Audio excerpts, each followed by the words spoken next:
Iran में पुलों petrochemical तंसीबात पर हमलों का जवाब दे दिया। ईरानी फौज की जानिब से प्रेस ब्रीफिंग में ये बताया गया है कि ईरानी फौज के तर्जुमान इब्राहिम जुल्फिकारी की जानिब से प्रेस ब्रीफिंग की गई, जिसमें उन्होंने बताया कि हीफा में तैयारों को ईंधन फराहम करने वाली रिफाइनरी तबाह कर दी। यूएई में एक्सन मोबाइल और शरून गैस के मराकज़ पर हमला हुआ। इमारात में अमरीकी पेट्रोकेमिकल फैक्ट्री पर मिसाइल हमला। बहरीन में अमरीकी पेट्रोकेमिकल फैक्ट्री को निशाना बनाया गया। तर्जुमान ईरानी फौज की जानिब से ये भी बताया गया कि ड्रोन हमले में सनती मरकज़ के अहम हिस्से तबाह हुए। कुवैत में अलशेबा पेट्रोकेमिकल फैक्ट्री पर हमले के बाद आग भड़क उठी। अमेरिका और ईरान को जंग खत्म करने का मंसूबा मिल गया। बरतानवी खबर एजेंसी रॉयटर्स का दावा। रिपोर्ट के मुताबिक हतमी मुआहिदे की तजवीज़ में ईरान की जानिब से जौहरी हथियारों से दस्तबरदारी शामिल है। मशरक़ वुस्ता में कशीदगी खत्म करने के प्लान पर आज ही रजामंदी जरूरी है। मुजव्वज़ा मंसूबे में पहले जंग बंदी और फिर हतमी मुआहिदा शामिल है। मंसूबे पर इत्तफाक हो गया तो 20 दिन में हतमी मुआहिदा तय पाएगा और फौरी तौर पर जंग बंदी होगी और आबनाए हुर्मुज़ को खोल दिया जाएगा। सीनियर ईरानी ओहदेदार ने रॉयटर्स से गुफ्तगू करते हुए तस्दीक की है कि ईरान को पाकिस्तान की जानिब से जंग बंदी तजावीज़ का मुसव्विदा मिल गया। तो अब तक की बड़ी खबर, बड़ी डेवलपमेंट, अहम खबर सामने आ रही है। मसूर में अहम तरीन अपडेट ये है, अमेरिका और ईरान को जंग खत्म करने का मंसूबा मिल गया। रॉयटर्स का ये दावा है। हतमी मुआहदे की तजवीज़ में ईरान की जौहरी हथियारों से दस्तबरदारी भी शामिल है। रॉयटर्स ये कह रहा है मशरिक़ वस्ता में कशीदगी खत्म करने के प्लान पर आज ही रजामंदी जरूरी है। मुजव्वज़ा मंसूबे में पहले जंग बंदी और फिर हतमी मुआहदा शामिल है। रॉयटर्स के मुताबिक मंसूबे पर इत्तफाक हो गया तो 20 दिन में हतमी मुआहदा तय पाने की राह हमवार होगी। फौरी तौर पर जंग बंदी होगी और अपना हुर्मस को खोल दिया जाएगा। रॉयटर्स का यह भी कहना है कि ईरान को पाकिस्तान की जानिब से जंग बंदी तजावीज़ का मुसव्विदा मिल गया। ईरानी ओहदेदार ये कह रहे हैं। ईरानी ओहदेदारों का यह भी कहना है रॉयटर्स के मुताबिक कि पाकिस्तान की जानिब से मिलने वाले मुसव्विदे का जायजा ले रहे हैं। तो पाकिस्तान की जानिब से जो मुसव्विदा दिया गया था उसका जायजा लिया जा रहा है। ईरानी ओहदेदार ये कह रहे हैं और ये तमाम तर तफसीलात रॉयटर्स रिपोर्ट कर रहा है। तो ईरानी तवानाई तंसीबात पर हमलों की डेडलाइन में 2 दिन से भी कम वक्त रह गया है। अमरीकी मीडिया के मुताबिक पाकिस्तान, तुर्की और मिस्र के साथ मिलकर जंग बंदी के लिए सरगर्म। 48 घंटों में पेशरफ का इम्कान कम है। सदर ट्रंप ने गुज़िश्ता रोज डेडलाइन खत्म होने के बाद ईरान में बिजली घरों और पुलों को तबाह करने की धमकी दी थी। ईरानी पासदारान इनकलाब ने आबनाए हुर्मुज़ खोलने के लिए अमरीकी सदर की डेडलाइन को मुस्तरद कर दिया। IRGC के सोशल मीडिया अकाउंट पर जारी पैगाम में कहा गया कि आबनाए हुर्मुज़ अब कभी अपनी साबिका हालत में वापस नहीं आएगी। अमेरिका और इसराइल के लिए तो बिल्कुल भी नहीं। अब ईरानी नेवी आबनाए हुर्मुज़ में नया निज़ाम नाफिज करने पर काम कर रही है। मीडिया रिपोर्ट्स के मुताबिक ईरान और ओमान मुश्तरका तौर पर आबनाए हुर्मुज़ को कंट्रोल करने पर बातचीत कर रहे हैं।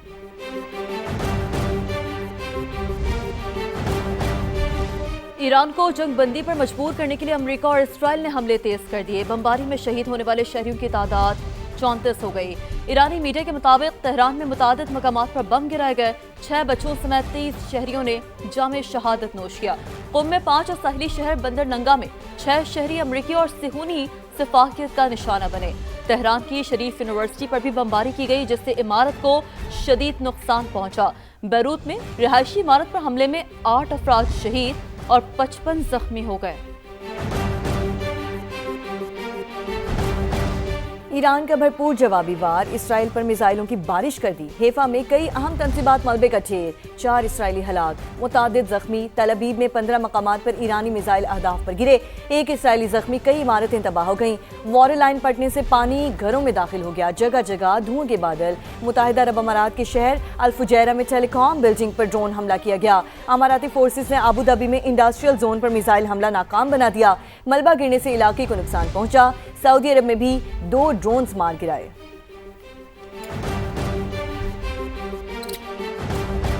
और अब ये जानिए कि अमरीकी महकमा इंसाफ ने मोदी की इसराइल की जानब झुकाव की वजह बता दी। मोदी की इसराइल नवाज पॉलिसी खुफिया करप्ट नेटवर्क के जेर असर बनी है। आपको अपडेट कर रहे हैं कि ये कहना है अमरीकी महकमा इंसाफ का। भारत की इसराइल पॉलिसी सजा याफ्ता मुजरिम जेफरी एप्स्टन की हिदायत पर बनाई गई है। न्यूयॉर्क टाइम्स ये रिपोर्ट कर रहा है।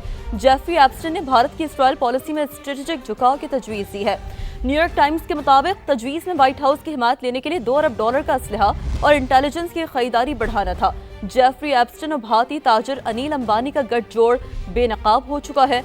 एप्स्टन ने खुद को व्हाइट हाउस का अंदरूनी मुशीर जाहिर किया। अहम तरीन खबर आप तक पहुंचा है। ईरान के इंटेलिजेंस चीफ मजीद खातमी शहीद हो गए हैं। ईरानी मीडिया ये रिपोर्ट कर रहा है मजीद खातमी को 2025 में इंटेलिजेंस चीफ तैनात किया गया था। ईरानी मीडिया के मुताबिक ईरान के इंटेलिजेंस चीफ मजीद खातमी शहीद हो गए हैं। सिचुएशन रूम से ताज़ा तरीन अपडेट्स आप तक पहुंचा रहे हैं। मजीद खातमी को 2025 में इंटेलिजेंस चीफ तैनात किया गया था। अमरीकी सहाफ़ी टकर कार्लसन ने अमरीका की मौजूदा सूरत हाल को आलमी ताकत का खात्मा करार दे दिया। एक वीडियो में टकर कार्लसन का कहना है कि यूनिपोलर वॉर का अब खात्मा हो चुका। दूसरी जंग अजीम के बाद जो अमरीका वजूद में आया वो अब पहुंचाना नहीं जा रहा। हम ग्लोबल अमरीकी सल्तनत का इख्तिताम देख रहे हैं। अमेरिका और ईरान के दरमियान 45 दिन की जंग बंदी की उम्मीद। अमेरिकी मीडिया का दावा है कि पहले मरहले में 45 रोज़ा सीज़ फायर और उसके बाद जामे और हतमी माहिदे पर बात होगी। पस पर्दा बराह रास्त पैगामात के जरिए भी राबते जारी हैं। सालिसकारों के मुताबिक हतमी माहिदे में आबनाए हुरमस खोलना और यूरेनियम अफजोदगी का मामला शामिल होगा।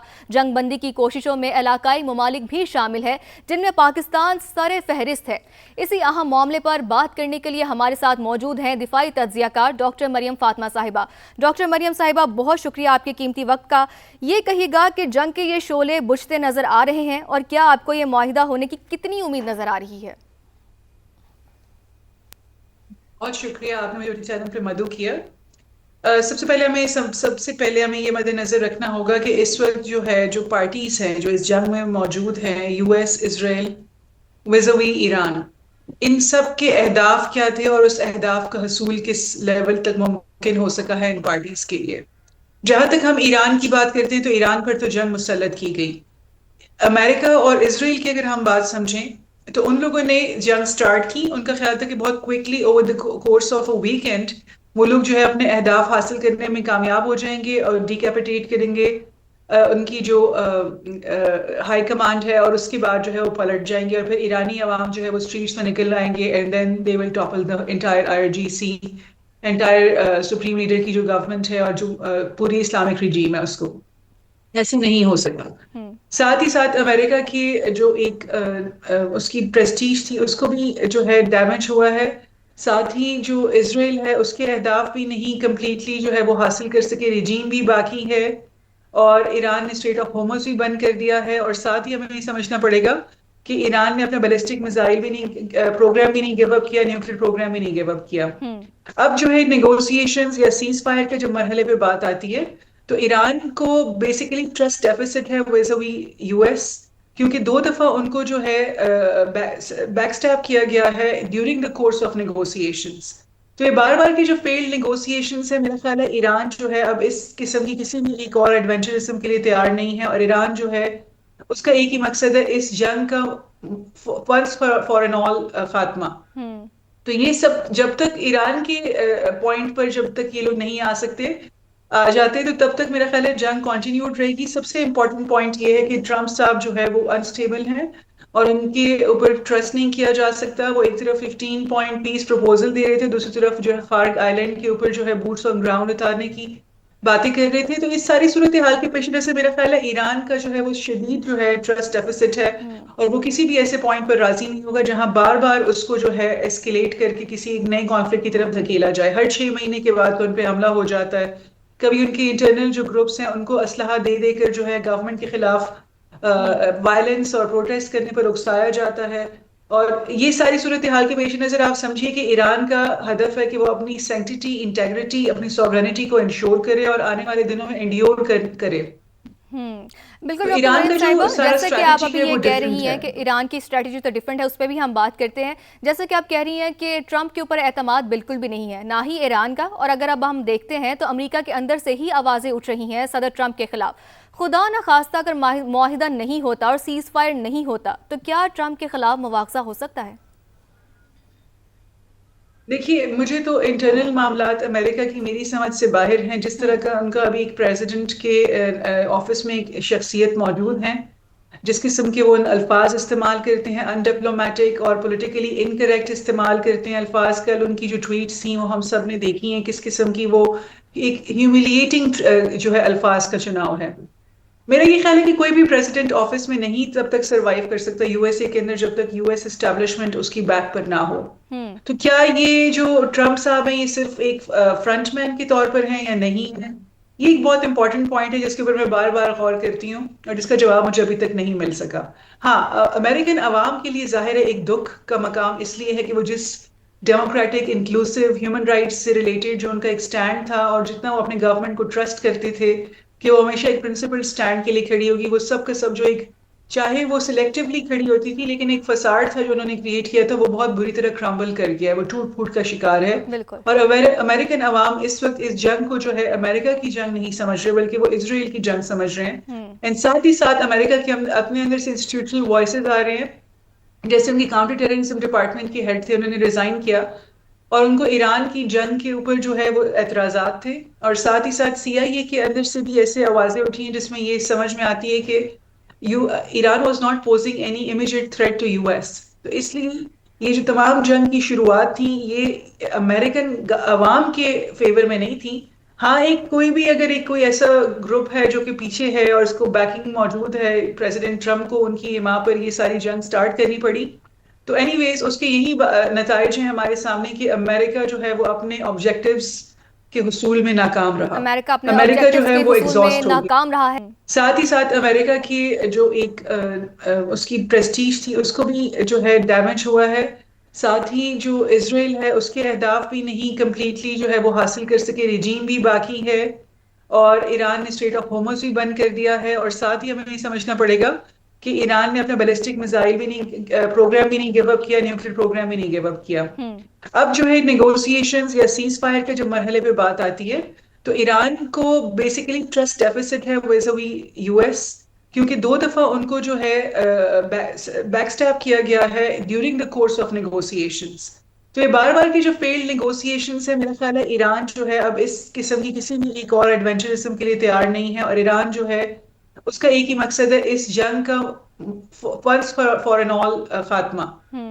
तो ये सब जब तक ईरान के पॉइंट पर जब तक ये लोग नहीं आ जाते तो तब तक मेरा ख्याल है जंग कंटिन्यूड रहेगी। सबसे इंपॉर्टेंट पॉइंट ये है कि ट्रम्प साहब जो है वो अनस्टेबल हैं और उनके ऊपर ट्रस्ट नहीं किया जा सकता। वो एक तरफ 15 पॉइंट पीस प्रपोजल दे रहे थे, दूसरी तरफ जो है फार्ग आइलैंड के ऊपर जो है बूट्स ऑन ग्राउंड उतारने की बातें कर रहे थे। तो इस सारी सूरत हाल के पेश नज़र से मेरा ख्याल है ईरान का जो है वो शदीद जो है ट्रस्ट डेफिसिट है और वो किसी भी ऐसे पॉइंट पर राजी नहीं होगा जहां बार बार उसको जो है एस्केलेट करके किसी एक नए कॉन्फ्लिक्ट की तरफ धकेला जाए। हर 6 महीने के बाद उन पर हमला हो जाता है, कभी उनके इंटरनल जो ग्रुप्स हैं उनको असलहा दे देकर जो है गवर्नमेंट के खिलाफ वायलेंस और प्रोटेस्ट करने पर उकसाया जाता है।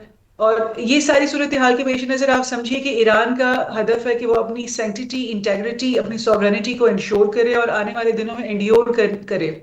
बिल्कुल तो ईरान का जो सारा जैसे कि आप स्ट्रैटेजी अभी है वो ये कह रही डिफरेंट हैं है। कि ईरान की स्ट्रैटेजी तो डिफरेंट है, उस पर भी हम बात करते हैं। जैसे कि आप कह रही हैं कि ट्रंप के ऊपर एतमाद बिल्कुल भी नहीं है, ना ही ईरान का। और अगर अब हम देखते हैं तो अमेरिका के अंदर से ही आवाज़ें उठ रही हैं सदर ट्रंप के खिलाफ। खुदा न खास्ता अगर मुआहिदा नहीं होता और सीज फायर नहीं होता तो क्या ट्रंप के खिलाफ मुआवजा हो सकता है? देखिए, मुझे तो इंटरनल मामलात अमेरिका की मेरी समझ से बाहर हैं। जिस तरह का उनका अभी एक प्रेसिडेंट के ऑफिस में एक शख्सियत मौजूद है, जिस किस्म के वो अल्फाज इस्तेमाल करते हैं, अनडिप्लोमेटिक और पॉलिटिकली इनकरेक्ट इस्तेमाल करते हैं अल्फाज। कल उनकी जो ट्वीट्स थी वो हम सब ने देखी हैं, किस किस्म की वो एक ह्यूमिलिएटिंग जो है अल्फाज का चुनाव है। मेरा ये ख्याल है कि कोई भी प्रेसिडेंट ऑफिस में नहीं तब तक सरवाइव कर सकता यूएसए के अंदर जब तक यूएस एस्टैब्लिशमेंट उसकी बैक पर ना हो।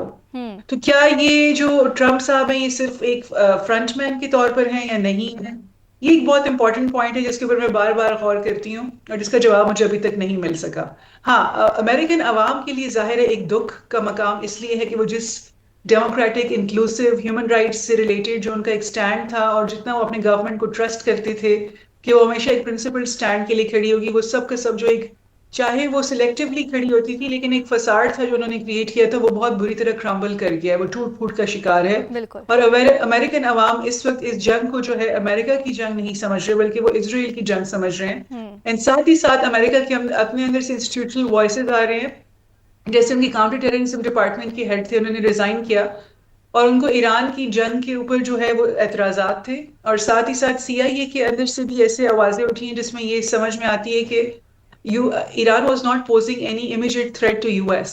तो इसलिए ये जो तमाम जंग की शुरुआत थी, ये अमेरिकन अवाम के फेवर में नहीं थी। हाँ, एक कोई ऐसा ग्रुप है जो कि पीछे है और उसको बैकिंग मौजूद है, प्रेसिडेंट ट्रम्प को उनकी वहां पर ये सारी जंग स्टार्ट करनी पड़ी।